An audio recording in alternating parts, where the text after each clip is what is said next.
Hello everyone, welcome back to my channel already study go by Dhairya Bansal. और अब हमने start करी थी क्लास 9th का सिलेबस चैप्टर 1 नंबर सिस्टम्स के साथ, जिसकी पहली वीडियो आप लोगों को मेरे चैनल पर जाकर मिल जाएगी। आज उसी चैप्टर का कंटिन्यूशन लाकर हम पार्ट 2 लेकर आ गए हैं। तो अब हम बात करेंगे आज अगले टॉपिक की, जो कि है इस चैप्टर का इर्रेशनल नंबर्स और कुछ और सर्टेन टॉपिक्स जो इससे रिलेटेड हमें हेल्प करने वाले हैं।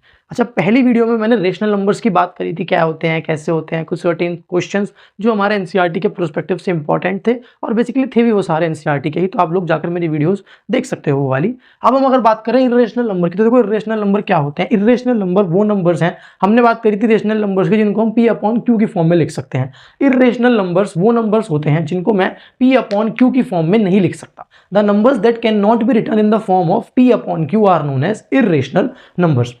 ठीक बात है। उसके एग्जांपल्स अगर मैं लूं तो मेरे कुछ सर्टेन एग्जांपल्स जो होते हैं वो, जैसे कि मानो √3 है ना, √5, √7, जो हमारे ये अंडर रूट वाली टर्म्स होती हैं, इन सबको मैं इर्रेशनल नंबर की कैटेगरी में डाल सकता हूं, बिकॉज इनको मैं पी अपॉन क्यू की फॉर्म में लिख ही नहीं सकता। हाउएवर मैं इसके नीचे अपॉन 1 अगर लगा भी दूं तो मेरा नीचे वाला तो इंटीजर है, बट क्या √3 इंटीजर है? नहीं। इंटीजर कौन सी टर्म्स होती हैं? जो प्लस माइनस की होती हैं और होल नंबर्स जैसी होती हैं, -1, -2, 0, 1, 2, 3, 4, ये सब नंबर्स को मैं इंटीजर्स के अंडर में काउंट करता हूं। तो यानी कि वो नंबर्स जिनको मैं पी अपॉन क्यू की फॉर्म में लिख ही नहीं सकता, वो मेरे इर्रेशनल नंबर्स होते हैं, जो कि कुछ इस फॉर्म से होते हैं। ठीक बात है, वो मेरे इर्रेशनल नंबर्स होते हैं। ठीक है, तो ये हमारी बात होती है इर्रेशनल नंबर्स की। अब हम बात करते हैं रेशनल नंबर्स के डेसिमल एक्सपेंशंस की। हमने बात करी थी पिछली क्लास में कि रेशनल नंबर्स होते क्या हैं। ठीक बात है। अब रेशनल नंबर्स की जब मैं डेसिमल एक्सपेंशंस करता हूं, यानी कि जब मैं उनको सॉल्व कर उनकी डेसिमल फॉर्म में वैल्यू निकालता हूं, तो मेरी वैल्यू कैसी कैसी आ सकती है। तो मेरे पास यहां पर मोटे मोटे दो केसेस बनते हैं मेजरली। पहला केस क्या बनता है कि रिमाइंडर हो सकता है 0 हो। जब मैं रेशनल नंबर्स को डिवाइड करूं, जैसे मेरा एग्जांपल है 7/8 मेरा एक रेशनल नंबर है। अगर मैं इसको डिवाइड करूं, यानी कि 8 बाहर रखूं 7 अंदर, ये भी बेसिक सी बात है, क्लियर कर लो अभी दिमाग में कि जो भी डिनोमिनेटर में होता है वो बाहर लिखा जाता है और जो भी न्यूमरेटर में होता है वो अंदर लिखा जाता है। यानी कि 8 वुड बी द डिवीजर और 7 विल बी द डिविडेंड।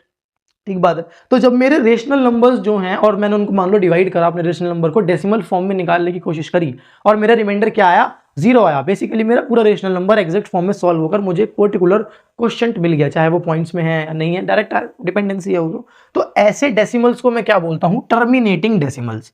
क्या बोलता हूं? Terminating decimals. तो क्या होते हैं टर्मिनेटिंग डेसिमल्स? टर्मिनेटिंग डेसिमल्स वो डेसिमल एक्सपेंशंस हैं रेशनल नंबर्स के, जिसमें मेरे को आंसर या फिर कुछ से रिमाइंडर 0 मिलता है और मेरा वो पूरा रेशनल नंबर टर्मिनेट यानी कि खत्म हो जाता है, मेरे पास कुछ भी रिमाइंडर फॉर्म में नहीं बचता। तो ऐसे डेसिमल एक्सपेंशन को मैं टर्मिनेटिंग डेसिमल एक्सपेंशन बोलता हूं। ठीक बात है। कुछ एग्जांपल्स हैं मेरे टर्मिनेटिंग डेसिमल एक्सपेंशंस के, जैसे 7/8, 6/5, 4/8। जब आप इनको डिवाइड करोगे तो आप ध्यान दोगे कि हमारा जो रिमाइंडर आ रहा है वो 0 आ रहा है और क्वोशिएंट मेरा कुछ आ रहा है, जो भी क्वोशिएंट है that is a terminating decimal. अब जरूरी तो नहीं है हर बार मेरा रिमाइंडर 0 ही आए। ठीक है, तो जिस केस में मेरा रिमाइंडर नॉन जीरो आता है, यानी कि मेरे पास कुछ रिमाइंडर आता ही रहेगा, मैं उसको सॉल्व कर रहा हूं, डेसिमल लगा दिया मैंने, उसको अगेन सॉल्व किया, बट स्टिल मेरा रिमाइंडर 0 नहीं आ रहा, कुछ सर्टेन वैल्यू हर बार आए जा रही है, ऐसे डेसिमल्स को मैं नॉन टर्मिनेटिंग डेसिमल्स कहता हूं या फिर नॉन टर्मिनेटिंग डेसिमल एक्सपेंशंस कह सकता हूं। तो क्या हुए नॉन टर्मिनेटिंग डेसिमल एक्सपेंशंस? वो डेसिमल्स जिनका रिमाइंडर इज नॉट 0, जिनका रिमाइंडर 0 के बराबर नहीं आने का है, उनको मैं नॉन टर्मिनेटिंग डेसिमल एक्सपेंशंस बोलता हूं। ऐसे केसेस में हमारा रिमाइंडर कुछ भी आता रहता है, हम अपने क्वेश्चन को सॉल्व करते रहते हैं और मेरा कुछ पर्टिकुलर आंसर बार बार रिमाइंडर की फॉर्म में आता रहता है। कभी 1 आ रहा है, कभी 2 आ रहा है, कभी 3 आ रहा है। अब यहां पर नॉन टर्मिनेटिंग डेसिमल्स के केसेस में मेरे पास दो चीजें होती हैं। पहला, हो सकता है कि जो मैं बार बार रिपीट कर रहा हूं तो वो सेम नंबर रिपीट हो रहा हो।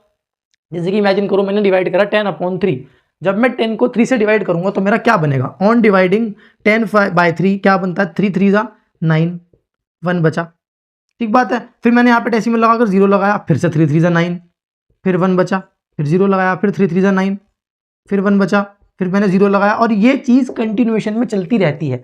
यानी इस केस में मेरा जो क्वेश्चन आ रहा है डेसिमल के बाद वो सेम नंबर है। क्या है? सेम नंबर है। बेसिकली मेरा वो डेसिमल एक्सपेंशन रिकर कर रहा है, यानी रिपीट कर रहा है। Where digits after decimal repeats, जब मेरी डिजिट्स डेसिमल के बाद रिपीट करना शुरू कर देती हैं, ऐसे डेसिमल को, ऐसे नॉन टर्मिनेटिंग डेसिमल एक्सपेंशन को मैं रिकरिंग बोलता हूं। यानी ये कुल मिला के कैसा एक्सपेंशन हुआ? नॉन टर्मिनेटिंग, रिपीटिंग या रिकरिंग डेसिमल, जिसमें मेरी जो डेसिमल के बाद की वैल्यू है वो रिपीट कर रही है। अब यहां पर एक चीज का ध्यान देना ये है कि जरूरी नहीं है कि एक ही नंबर रिपीट कर रहा हो। समटाइम्स क्या होता है कि मेरे 2-3 नंबर्स लगे, जैसे मान लो 1 2 1 आया, पहले 0 पॉइंट ये था, फिर यही बार बार चीज रिपीट हो रही है, 1 2 1 1 2 1 1 2 1, ऐसे मेरी ये चीज कंटिन्यूएशन में बने जा रही है। तो ऐसे को भी मैं नॉन टर्मिनेटिंग रिपीटिंग वाला केस ही मानूंगा। ऐसा नहीं है कि 2-3 नंबर सेम नहीं आए तो इस वजह से हम बोल देंगे कि भैया नहीं रिपीट नहीं कर रहे हैं। वो अगर वो 2-3 नंबर भी रिपीट कर रहे हैं एक टाइम के बाद आने के बाद, यानी कि वो मेरा एक नॉन टर्मिनेटिंग रिकरिंग या रिपीटिंग डेसिमल का केस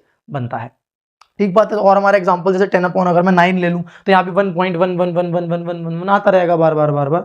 ठीक बात है। तो ऐसे मेरे केसेस होते हैं नॉन टर्मिनेटिंग रिकरिंग डेसिमल्स के। इसके अलावा कुछ और अच्छे एग्जांपल्स 2-3 आप लोग मेरे को कमेंट सेक्शन में बताओ जो आपके accordingly non terminating recurring decimals का केस बनते हैं। ठीक है बात है। अब इसके बाद क्या, अब ये तो हो गया भाई रिपीट कर रहे हैं, मान लो रिपीट ना कर रहे हो, जब तक मैं निकालने की कोशिश कर रहा हूँ आफ्टर अ सर्टेन टाइम मुझे पता है कि ये रिपीट नहीं कर रहे हैं, तो द डेसिमल्स जिनमें डेसिमल के बाद वाली डिजिट्स नॉट रिपीट रहती हैं, यानी कि बेसिकली रिपीट नहीं करती हैं, तो where digits after decimal does not या फिर डू नॉट रिपीट, तो वो डेसिमल एक्सपेंशन या फिर यू कुड से वो नॉन टर्मिनेटिंग डेसिमल एक्सपेंशन जिसके अंडर में मेरे डेसिमल्स के बाद वाली डिजिट्स रिपीट ही नहीं करती हैं, उनको मैं non terminating non recurring decimals बोलता हूं। जैसे एग्जांपल में मेरा ये हो गया 1.37628 और ये मेरी चीज आगे कंटिन्यूस में बढ़े जा रही है, कुछ नहीं पता 1 2 3 4 5 6 7 8 9 4 8 कुछ भी चल रहा है मुझे नहीं मतलब, पर वो रिपीट नहीं कर रहा। अगर वो रिपीट कर जाएगा तो वो फिर रिकरिंग का केस बन जाएगा, बट अगर वो रिपीट नहीं कर रहा तो वो मेरा नॉन टर्मिनेटिंग नॉन रिकरिंग का केस बनता है। ठीक बात है। तो कुल मिला के मेरे पास डेसिमल एक्सपेंशन 3 तरीके के निकल कर आए। हो सकता है अगर रिमाइंडर 0 आ रहा हो तो मैं उसे टर्मिनेटिंग डेसिमल्स बोलूं, अगर रिमाइंडर 0 ना आ रहा हो और डिजिट्स रिपीट कर रही हूं तो मैं उसको बोलूंगा नॉन टर्मिनेटिंग रिकरिंग डेसिमल, और अगर 0 तो आ ही नहीं रहा है और डिजिट्स भी रिपीट नहीं कर रही हैं तो non terminating non recurring decimal का वो केस बनता है। ठीक बात है। अभी डेसिमल एक्सपेंशन का यूज क्या होता है, मान लो एग्जाम में दे दे डायरेक्ट कि बताओ कि इनमें से कौन सा नॉन टर्मिनेटिंग है टर्मिनेटिंग है, तो हमको पता होना चाहिए। वो डायरेक्ट हमको एक नंबर दे देगा, मान लो उसने दे दिया 4/7, वो हमसे पूछेगा कि बताओ ये नॉन टर्मिनेटिंग है या टर्मिनेटिंग है, तो वहां पर फिर हमको ये चीज देखनी पड़ती है उसको सॉल्व करके कि कैसी डिजिट आ रही है। हम 5-6 टाइम्स तक कोशिश करके देखते हैं, तब तक हमारी डिजिट्स अगर रिपीट हो गई तो हम उसको रिकरिंग बोल देंगे, वरना वो हमारे लिए नॉन रिपीटिंग हो जाता है। वैसे एग्जाम में भी वो अगर ऐसा क्वेश्चन देते हैं तो वो इस टाइप का देते हैं कि आपकी 3-4 डेसिमल डिजिट्स के बाद वो रिपीट करें, सो दैट आपको ज्यादा लंबा क्वेश्चन में टाइम देना ना पड़े। ठीक बात है। अब अगर हम एक बात और ले यहां पर छोटी सी, कि जो हमारे के टर्मिनेटिंग डेसिमल्स होते हैं और हमारे नॉन टर्मिनेटिंग रिकरिंग डेसिमल्स होते हैं, कुछ से इन दोनों नंबर्स को मैं रेशनल नंबर्स कह सकता हूं। टर्मिनेटिंग डेसिमल्स भी मेरे रेशनल नंबर्स होते हैं, या फिर जो कुछ से कोई भी डेसिमल एक्सपेंशन अगर टर्मिनेटिंग फॉर्म में लिखा हुआ है यानी कि वो एक रेशनल नंबर है। ठीक बात है। सिमिलरली कोई भी एक नॉन टर्मिनेटिंग रिकरिंग डेसिमल लिखा हुआ है तो वो एक इरेशनल, मतलब वो उसको भी मैं एक रेशनल नंबर ही मानूंगा। ठीक बात है। यानी कि जैसे मान लो 3.45 लिखा है तो वो एक रेशनल नंबर है, 3.42424242 लिखा है वो भी एक रेशनल नंबर है। बट जो भी मेरे non terminating non recurring decimals होते हैं उनको मैं इरेशनल नंबर्स के अंडर में कंसीडर करता हूं। ठीक बात है। तो रेशनल नंबर्स कौन कौन वाले होते हैं डेसिमल एक्सपेंशंस की अगर मैं बात करूं तो एक तो टर्मिनेटिंग डेसिमल एक्सपेंशंस और एक non terminating repeating decimal expansions, ये दोनों मेरे रेशनल नंबर्स हैं। और नॉन टर्मिनेटिंग नॉन रिकरिंग मेरे क्या है, इरेशनल नंबर्स वाला केस मेरा बनता है। ये यानी ये मेरा क्या है, इरेशनल नंबर्स है। इसका रीजन ये है क्या, बिकॉज जो मेरे टर्मिनेटिंग डेसिमल्स हैं उनको मैं P/Q की फॉर्म में लिख सकता हूं। देखो एग्जांपल यहां देखते हैं, मान लो 3.4 है, मुझे अगर इसको P/Q की फॉर्म में लिखना है मैं क्या करूंगा, इसका डेसिमल उठाकर नीचे 10 लगा दूंगा, बन गया मेरा P/Q की फॉर्म में। दोनों इंटीजर्स हैं और ये मेरा Q 0 के बराबर नहीं होना चाहिए, है भी नहीं। ठीक बात है। तो ये मेरा P/Q की फॉर्म में लिखा जा सकता है। मेरे नॉन टर्मिनेटिंग रिपीटिंग डेसिमल्स भी P/Q की फॉर्म में लिखे जा सकते हैं, जिसमें कि मुझे पता नहीं होता कि डेसिमल के बाद मेरी डिजिट्स कहां तक जा रही हो सकता है इन्फिनिटी डिजिट्स हो, क्योंकि खत्म तो होते नहीं है हम, तभी इनका नाम नॉन टर्मिनेटिंग है। तो इसको भी मैं P/Q की फॉर्म में लिख सकता हूं। इसी बारे में हमारी नेक्स्ट वीडियो भी होने वाली है कि how to write decimal expansions जो कि मेरे नॉन टर्मिनेटिंग रिकरिंग वाले हैं उनको P/Q की फॉर्म में मैं कैसे लिख सकता हूं। और इसके अलावा दूसरा टॉपिक आएगा हमारा रेशनलाइजेशन ऑफ इरेशनल नंबर्स। जब मेरा इरेशनल नंबर है उसको मैं रेशनलाइज यानी रेशनल फॉर्म में कैसे लिख सकता। ठीक बात है। तो उन दोनों चीजों की बात हम अगली वीडियो में करेंगे। अगर तुम लोगों को यहां तक की बात क्लियर हो गई हो तो इस वीडियो को लाइक करो, चैनल को सब्सक्राइब करो और अपने सभी 9th के दोस्तों के साथ शेयर जरूर करो। बाकी कमेंट सेक्शन में बताकर जरूर जाना कि तुम लोगों को ये वीडियो कैसी लगी।